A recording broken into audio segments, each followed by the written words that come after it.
I am Greg Schaefer, and welcome to the virtual CISO moment. Matthew Harvey joins us today. He's Director of Incident Response for CrowdStrike. Matthew, thank you so much for joining us today. Absolutely. We'd like to start, as we usually do, to hear about your cybersecurity and information security journey, why you got started in this field, how you got started, and what led you to where you're at today. Yeah, sure. So I have about 25 years in the IT computer business.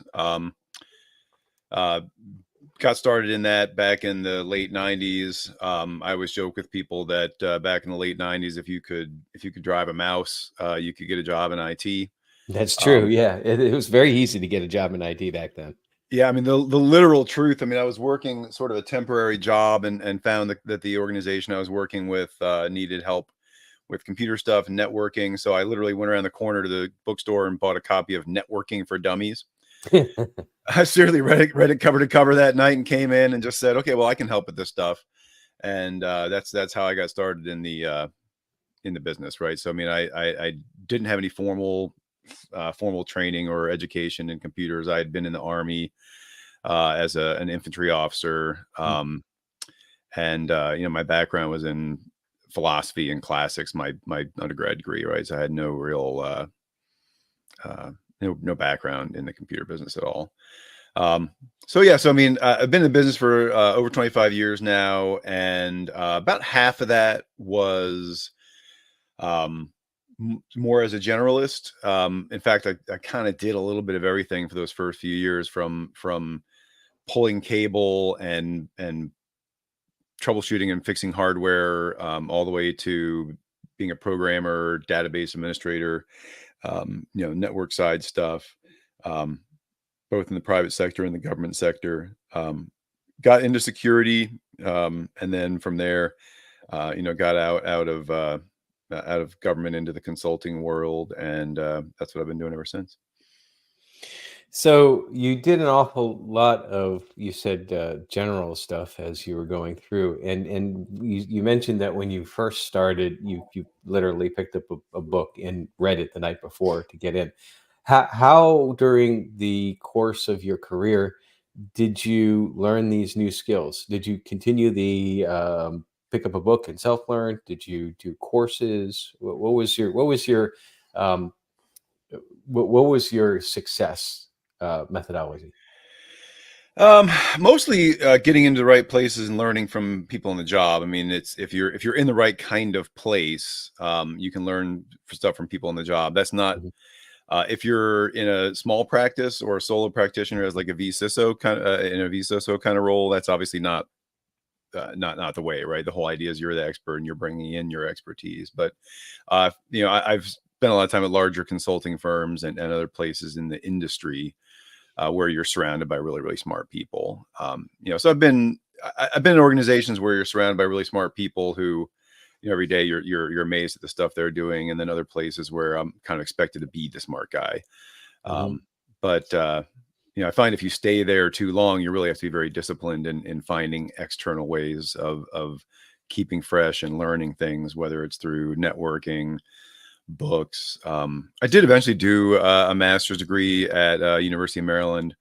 So I do have a actual like degree in computer systems, but to be honest, that kind of formal education is not what you're primarily using in the day-to-day world, in my experience. So no formal education as far as incident response go, which is you've now migrated to what I guess would be your specialty, right? Yeah. I mean, I've been doing it. I did IR for, I don't know, about 3 years at Booz Allen, and then now for almost 7 years at CrowdStrike. So yeah, I mean, I don't have any. I have some certifications and that kind of training, but no educational experience in that. And that is one of the few areas I've seen where there are some really good academic programs that do give specific current practical training and expertise where you could actually see yourself coming, rolling out of a degree and into a job and actually using a lot of the stuff you were learning on the job. But even there, when I talk to new employees, they'll tell me most of the practical stuff that I use on the job, I learned more in we had a computer defense club, or we had a this or Mhm. that, or other types of extracurricular stuff they were doing as opposed to their actual academic program. Well, I'm curious from your point of view of being in incident response, talking about the challenges and the more significant threat to small and mid-sized businesses today. And this may or may not be part of your answer, but I wanted to preface by saying that from my point of view, working with SMBs, often the my camera went out for some reason. That's odd. I don't know if you can't see me now, but we'll I just see you, but you're still. that's very odd. Well, we'll just continue on. Incident response that small and mid-sized businesses often don't have the ability to actually respond to incidents in a very controlled manner. But let's just go with the question from your perspective. What are some of the most significant threats to SMBs today with regards to information security and cybersecurity? Uh, well, going back to what you were saying, for a moment, we do, I do outsourced incident response, right? So my team is in responding to incidents at organizations of every shape and kind, from relatively small government sector, private sector, all the way up to Fortune 100. So we do see a lot of SMBs. Honestly, most organizations for a significant incident need to outsource some portion of it. I mean, you see it in every announcement, like we brought in a leading cybersecurity firm to help us, respond to this incident, and that's even your Fortune 100 companies do that, and it makes sense. It's the same reason that even if you have a big campus of buildings, you don't keep your own fire department on speed dial, on standby, right? Because how often do you Right. need to fight a fire, right? Or at least a large scale one, right? You might have a fire safety officer who does inspections and stuff, but so little small routine incidents, companies, substantial size companies can handle on their own. But for a major incident, almost any size organization is going to want to augment with specialists. At large organizations, we tend to work, kind of hand in glove and divide things up and work together with their internal capacity. Whereas obviously at smaller organizations, they're looking for us to come in and just take the lead from the start. So that's kind of how IR in small businesses, yeah, they tend to call for, right off the bat for anything, and need to lean on that outside expertise pretty much entirely.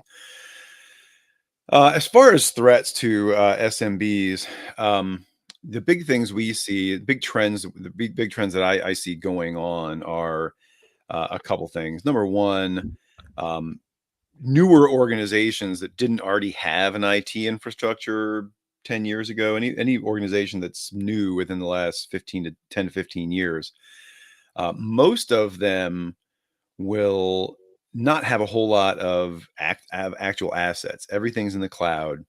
Their data's in the cloud. If they have servers, their instances in the cloud, or if a lot of times they don't have even any servers, they're using serverless software as a service type of databases for their data.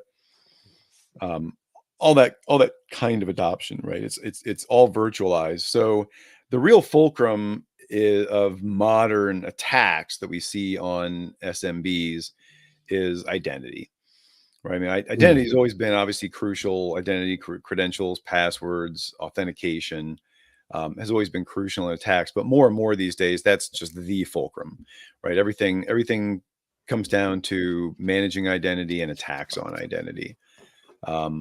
We see a lot of, I'm sure you've heard of Scattered Spider, right? They made the news years ago.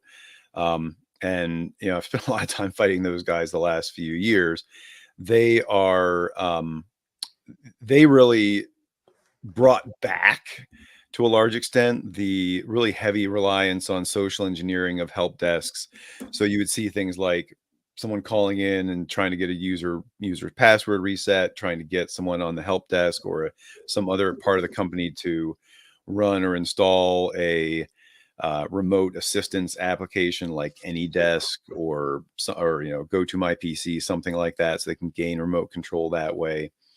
But social engineering is a really heavy thing, and social engineering to gain control of identity is a big thing. To some extent, small businesses have an advantage in that because everybody tends to know each other. Right. At a large organization, they're more vulnerable to that in a way, because when someone calls into the help desk and says, "Hey, I'm Joe Smith, I need you to reset my password," help desk has no idea who they're talking to. But if you're a small organization that does those things in-house, if I'm the help desk guy, I know that person I'm talking to. Well, what if though, just leaping off of that, there's a problem now that we didn't have a couple of years ago, and that's with deep fakes. I think about the one time that happened earlier this year where one company was scammed out of 25 million, give or take, because in a video meeting, the other folks were not the C-suite of who they thought they were, and this actually has become the scenario that we're running in our firm this year for business continuity tabletop exercise. We're talking about deep fakes, and you mentioned about folks knowing everybody, but even within small firms, we've had discussions where, yeah, like for example, one of the groups we work with, they are a family-owned business, and their first inclination was, no, we couldn't be fooled. We've known these people for like years and years. I mean, we're family and that sort of thing.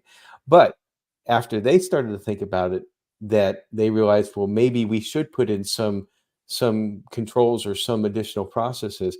So I think that the social engineering aspect is continued to be an issue, but from and I'm just kind of like going on a stream of consciousness right now. What could SMBs do to mitigate the risk of social engineering in those sorts of situations? Maybe not just deepfake, but I don't think we can rely upon the we know each other so well, we're so small anymore.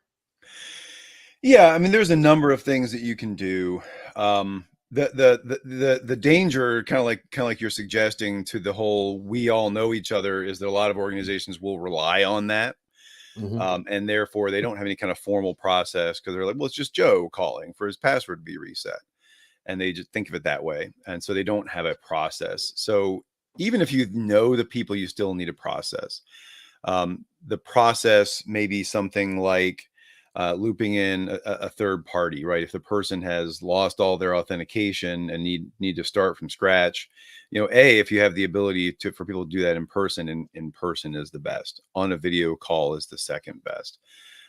Bringing in their manager, so you have a second person who would be aware of the situation. So that way, if someone's calling claiming to be Joe, well, Joe's manager is going to know what Joe has been up to, more likely, right? So Joe's Right. manager is going to be able to say, wait a second, Joe, I mean, I talked to Joe this morning. Joe was working, he had his password, he has his ID. Why would he be calling now? So bringing in a manager, using a video call, doing things in person as much as is possible in a small organization. A lot of times that's possible. Um, the one of the key things is not to rely heavily on something like a self-service password reset. We've seen those be exploited tons in the Hmm. last several years. Self-service password reset constantly being exploited, constantly being taken advantage of. So you really don't want to allow people to use something like a self-service password reset. Or if you do, right, if you're using something like that, you need to make sure you have proper security around it. Right. Right. One key thing is not allowing like multiple. If you have multi-factor authentication, and if you don't, at this point, game's over already, right? But Retire. as that has become so pervasive, threat actors, it used to be like a lot of things, right? If you had MFA, they would go attack somebody who didn't have MFA. It was just easier. But now, since almost everybody's using it, they have to work at it and get around it one way or the other. So allowing people to register multiple MFA tokens, or sometimes some cases unlimited, right? So if someone gets a password, they can just register a new MFA token. Hmm. Or if they steal an authentication token, they can an existing session token, they can register a new MFA Or, token. And or or now, they can also pound against that MFA, the MFA fatigue, to try to well, get people. we see that all the time. Honestly, I don't even like that people talk about, oh, it's MFA fatigue because they're prompting so often. I don't even think that's usually necessary. In my experience doing red teams, Uh-huh. you have a 50-50 chance someone's just going to hit the green button. That whole push, push prompt and push the button method is terrible in my opinion, because Yeah. after a year of someone using something like that, they're like a Pavlovian dog, right? I mean, they They're think, conditioned. They're just like, "Ooh, button, see click." big green button, push big Yeah. green button. And if they even give it a second thought, it's afterward. And we've Yeah. seen that happen where someone calls in afterwards saying, "Oh, hey, I got the prompt and I don't know why it came up because I was already logged in or I wasn't working." But they don't think anything of it. They're so used to just hitting that big green button. I feel like that's a really, really terrible method, and it doesn't allow for what you really want is the bidirectional number validation, the way you can do with Microsoft Authenticator. Hmm. Or really the best thing is something like a YubiKey or some other kind of hard token. If your fleet uses Macs, you can wire the Touch ID into your authentication scheme so that the hardware is biometrically validating the person. Well, we try to make it frictionless or as frictionless as possible, but we go too far sometimes. It's like security. Security should enable you to do your job, but it shouldn't be. It should be at least a little difficult for folks because you want to get them to stop and think. And to your point, yeah, I've never liked the big green button as well. That tends to be a real issue. But when we were talking about this, I tend sometimes to let my mind wander and think of like worst scenarios. And so we're talking incident response, and we're talking social engineering, and we're talking deep fakes and multi-factor. And how horrible would it be if you first have an incident? It could be anything that happens. And then what do you usually do with an incident? You first convene your incident response team. What if at that point in time, then the bad actors, they came in and deep faked the incident response team? Have you ever seen anything ridiculous like that happen?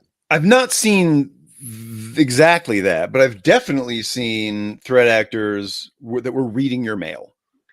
Mhm. Right. So I've definitely seen a threat actor, state threat actors will definitely do this. So they know E-crime how you're actors, less responding through so. that in some way, right? Well, yeah. So in other words, they're reading your mail. So, or they're Mhm. in your, if you have an incident response sort of ticket handling system, they're literally in there reading your tickets. Yeah. So, and we do that. I've done that on red team exercises, right? Where you read their plan. They say, okay, we're going to have all the admins reset their passwords, and they're reporting in. Joe is the first one who says, okay, I reset my password. And so now we go after Joe's new password so we can get his new password before everybody else finishes resetting their passwords, and we retain access because we know exactly what they're doing and when. So Mm. reading their mail is something I've seen threat actors do. I've never seen them actually like fake in and interact with the team. I've seen one case where they were taunting the team, but um, Oh my. but not like trying to fake, insert a fake, stream of information or something like Well, that. I just wonder if maybe that's going to happen at some point in time because the way that the the whole attack methodologies have evolved. I mean, then again, we joke that we're paid to be paranoid, which is kind of like a half joke, right? Yeah, I mean, honestly, I feel like so you see fraud and e-crime actors, and they will prepare, they will do research on a target, but it's usually commensurate to what they think they're attacking and what they Hmm. think the perceived reward is, right? So most small businesses are going to be targets of opportunity, right? So they're not going to be doing a ton of targeting and research to figure out, okay, who's the staff member, who's the specific person we want to emulate or target, and so on. E-crime actors aren't usually going to do that, certainly, especially with a SMB. I mean, as those tools get faster and easier to use, possibly. Yeah. But I No, mean, it's someone could use this video of me to try to do a deep fake or something, but they would have to figure out, okay, he works here. He's the right kind of person. We want to emulate him. We're going to get his credentials somehow. And then go do the research to find the video in order to feed a system in order to do a deep fake. There's a lot that goes into doing that at this point in time. You can't just like type a name into Google and then like a deep fake system just says, okay, now you can pretend to be that person. so But maybe eventually, maybe my camera blinking out. Maybe that was like maybe. a automated response to something that's going to happen in the future since this is actually being recorded. So a lot of just anything with information security can be stressful, certainly with incident response, and particularly with SMBs when they are often in a position where they don't know what to do. And yes, they should contact folks, but even those who work in incident response and those of us who coordinate folks like you who come in or can actually do the, because I'm not an incident response pro. I rely upon other folks that can actually, I keep chain of custody and all that stuff as well. But I think that there's a real need for folks to decompress from the stresses of information security and cybersecurity. And I always stress on this podcast that you need to take a break. You need to take a break from all the stresses involved. What's one of the things that you do to decompress from the stresses of cyber? So I mean, I'm on the old side in my organization. My kids are mostly grown, so fortunately, I no longer have, you know, like dealing with running kids around, that kind of stress to add on Right. to it. So it's a little easier for me now. One of the things, though, in the past is just to really make sure that you have specific time set aside and specific practices and disciplines to relax and to get away. One of the things I do, actually, I was doing this morning. I was concerned about the time because I wanted to make sure I got back in time for this because I just came back from the Red Cross. Ah. I go to the Red Cross every other Friday, first thing in the morning, because it's the only day in the morning, when a day of the week, weekday, when they open up really early. So I get in there first thing. I donate platelets. Here's why this is a good idea. When you donate platelets, you got both arms out there and they got needles. Well, I was wondering about that. I'm like, surely they didn't take for both arms for blood. They have needles in both arms. And so you're basically sitting there. You can't move. Yeah. For 2 hours. So you're sitting in a chair for 2 hours. You can't answer your cell phone. You can't reply to text messages. You can't answer Slack. You can't do anything. You're just sitting there. And you can sit there and watch a movie for 2 hours. I mean, when else does someone in our line of work get to sit during the daytime? I mean, granted, it's before working hours mostly. But sit there and, you know, if I'm up that early any other day of the week, I'm getting messages that I got to reply to, and I'm constantly being interrupted by stuff. But I'm just sitting there and I can't do anything. So I am forced. It's a gift, you know. It's like I'm forced to sit there and do nothing but watch a movie and relax. So that's something I do that I can recommend to people, because you can do good. It's actually really good for you. It's a forced information fast. Make sure you take vacations and get away. I've been pretty bad about that until the last few years of my career. I've started finally getting better about it. It's so hard to hand off all the things you're working on to somebody. And it's kind of easier to say, well, I'll just check my email for 5 or 10 minutes and answer a few emails and keep all the plates spinning right while I'm gone on vacation. But it's not a good practice. If you're like me, you tend to get sucked into those things, and you'll end up spending half a day, during your vacation doing work. I really don't recommend that. It's very hard as a small business owner to do that as well. And I don't know if I can actually completely. So I've never, I think that one of the more unique de-stressing items that I've heard on the podcast before has been beekeeping. So I've used that one beforehand as the most unique item that I've heard. I think I have to replace that now with, okay, if you want to get away, donate platelets. That's every 2 weeks. You can every 2 weeks, man. That often, because your platelets regenerate like that, and they're, you know, it's a huge need. So you're like meeting someone else's need. But yeah, it's like you're forced to sit. Once you're committed, you sit down in that chair. They put those needles in your arm. You're stuck there for 2 hours. That's amazing. That's one of the reasons why I love this podcast, and I learned things that I never thought I would learn before. Tell us a little bit about future plans. What's coming down the road for you? I mean, I'm pretty happy with what I'm doing. We've continued to grow the practice and really lead the way in the field. So I don't have any immediate plans, but I mean, like I said, I'm not getting any younger. So yeah, one day, before I came to CrowdStrike, I was leading a more general consulting practice at a boutique firm that did small and medium business, basically vCISO type services Mm-hmm. for small and medium businesses and a lot of nonprofit organizations in the DC area. And I really enjoyed that. So, I mean, if I were to leave, if I were to leave at some point, what I'm doing now, it would probably be either go back to do that and close up my career doing that, or else into academia. I'm an adjunct professor at University of Maryland at the global campus. This is Mm-hmm. actually our cyber team. And for a non-traditional school, it's a really strong program, and with a lot of we have a lot of mid-career professionals, people coming out of the military who were practitioners and without any undergraduate education. So we have a lot of really smart people, in their 20s and 30s, and it's a great place to teach. So I'd love to do more of that maybe someday as well. Awesome. Awesome. Well, Matthew, it's been great having you on. I've learned a lot. Would love to talk a little bit more, but we are running out of time. So thank you so much for joining us this morning. Absolutely. It's good to join you. And everybody, stay secure.